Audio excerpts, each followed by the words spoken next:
Are you too having money saving problems? Worry no more. Hello there and welcome to MKid Investor YouTube channel, where I post investment advice and also I share my cryptocurrency ideas.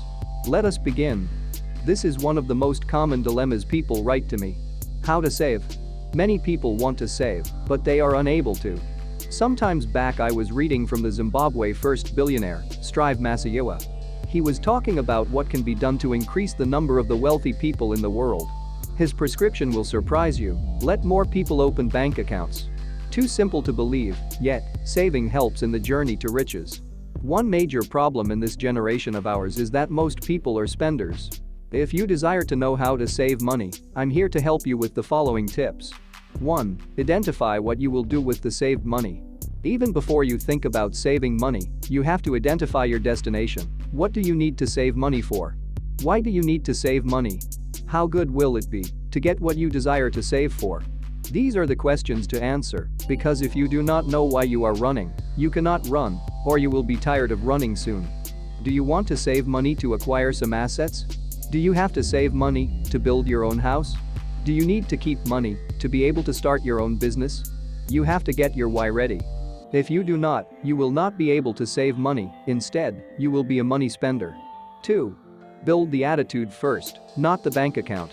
I know you want to save money so that you may have a certain amount of money to buy certain things, but you see, cultivating a saving habit is like other habits. You may have to start little, most especially when you earn very little income. Focus on building the habit first. Most people usually think, I am earning only $500 per month. I have a wife and 3 children. How do you want me to save money with this little income? The problem with such people is, when they start earning $1,000, they will still not save money, and when they start earning $5,000, they will still not keep any money. Why is this so? They lack a saving habit. Saving habit is like a giving habit. When you have $10 and you cannot give $5 to a friend in need, who told you that you will be able to give $1 when you have $100? Now, even if your income is small, start cultivating a saving habit. Do not look at the amount you are keeping now. That is not what is important. The number one important thing to look at is the habit. Make sure you are saving money regularly, no matter how small. What will happen is that, very soon, you will love keeping money so much that you will be addicted to it. When you get to this point, you do not need anybody to inspire you to save more percentage of your income. 3. Get the picture of what you will have to do with the saved money. Maybe you do not know, let me tell you. Human beings do things either to earn pleasure or to avoid pain. The only 2 reasons behind every of our action is either to get some pleasure or to avoid some pain. Why do people buy cars with borrowed money even when it may be stupid to do so? Because they derive some pleasure driving a car. Few weeks ago, a female friend of mine told me, I always buy things and immediately hate them. She hates those things because she never needed them in the first place. She only bought them with the hope of deriving some pleasure in having them. Now here is my point. If you can create a greater pleasure in your heart in association with what you will use the saved money for, you will be able to avoid spending money on things you do not really need. Sometimes back, the woman in my life was telling me, all the money you should have with you, you have invested it in your businesses. Now you are not having enough money. She will be happy if I am having so much money I can spend now, but I am smarter than that. Most times I will invest a token I have, even when I know that will affect my daily living. But how do I get courage to invest instead of spending? Because I always imagine what it will mean for me to have enough money in the future. This imagination gives me pleasure, which is greater than what spending will give me. Whenever the picture of what you want to do with the saved money gives you more pleasure than what you can get from spending your money now, you will naturally know how to save money. Before we continue, are you enjoying the content?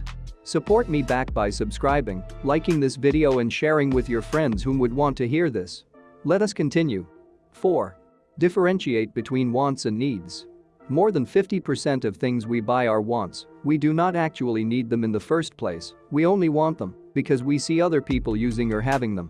When you watch ladies so closely, you will see them looking at other ladies as they walk on the street. Right on their mind is communication like, that top is beautiful on that lady, I should buy one like it, and this skirt is smart on this lady. It makes more men to look at her. I will buy one like it. Though these ladies have more beautiful clothes at home, you will still see them buying more, simply because they see those fashions or styles on other ladies. That is satisfying your want, not need. Some men will start planning for a new TV just the day they see a new fashionable TV in their friend's sitting room. They will feel like, John has bought that television, it makes his sitting room more beautiful. I have to buy the TV too. Advertising is another enemy we have. Whenever we read or listen to an advert, we instantly desire to get the pleasure the advert promises, so we start planning on how to spend our money on those things we see on the advert. To be a good money saver, you have to make sure you ask yourself this question before deciding on whether to purchase something or not. Do I actually need this thing? Can I live without this thing? What is the worst that will happen if I do not buy this thing? Will it really hurt? In conclusion, saving is firstly done by consistently putting aside money. It is not a one-off affair, but rather a habit that is cultivated. If you earn money every month, then you should save every month. The consistency is key. Secondly, savings are put aside in an account that is not used for day-to-day expenses. Never mix the two. The account you get paid into or use to withdraw everyday money is not the savings account. Treat savings like a bill. When you get paid, remove it from your everyday account and transfer it somewhere else. This way you get to see it accumulate. If you have enjoyed the small advice I shared with you, support me back by subscribing, liking this video and sharing with your friends whom would want to hear this content.